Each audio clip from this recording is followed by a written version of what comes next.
กลับสบายดีท่านผู้ชมทุกๆฐานวันนี้มาพบกับ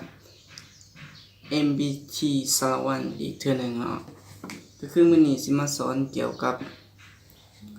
9คอร์ดเพลงพระคุณแม่เนาะวิธีก้าวก็จะเป็นแบบนี้เนาะจับซ้ายนิ้วโป้งซ้ายหาแล้วก็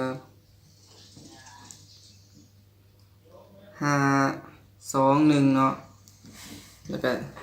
เดี๋ยวจะเข้าไป5 2 1คอร์ด AM เนาะแล้วก็จับขึ้นดีดพร้อมกันเลยก็จะเป็นลักษณะเนาะนี่นะ3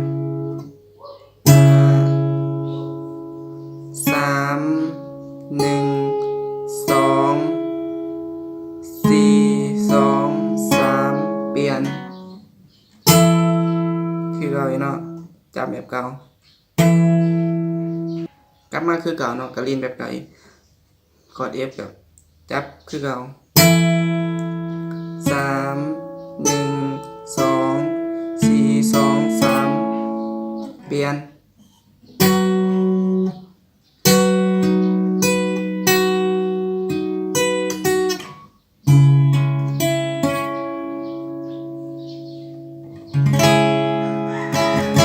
เดี๋ยวสิลองดินเต็มๆให้เบิ่งเลยเนาะ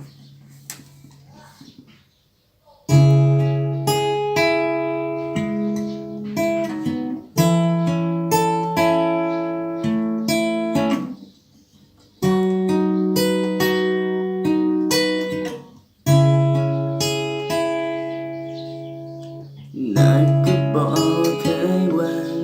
เพื่อลูกนั้นมีความสุขถึงทุกแม่ก็จะทนทำทุกอย่างที่ลูกต้องการ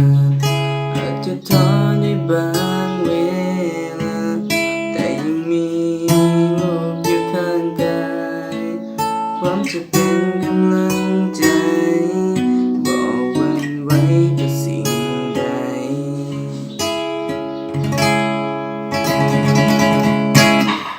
กับวิธีอื่นก็จะเป็นแบบสไตล์แบบนี้เนาะแต่ว่าถ้าหากว่าเดี๋ยวจะฝากเบิ่งเดี๋ยวจะมีอาจารย์ผู้หนึ่งเนาะที่เขาสอนเขาไปติดตามเพจของเราเลยก็ได้เนาะวิธีนี้เราจะสอนแบบลินแบบเป็นแท็บเลยแบบระดับมือโปรเลยเราถ้าสำหรับน้องๆที่อยากเรียนกับเขาไปติดตามเพิ่นได้เนาะเพราะว่าระดับมือโปรเลยสุดยอดวิธีเด่นของเราจะสอนวิธีเก้าแบบแท็บทุกเพลงเลยเพลงเราเนาะให้เขาไปติดตามนะแต่สำหรับมื้อนี้ว่าขอจบเพียงเท่านี้เนาะกับสบายดี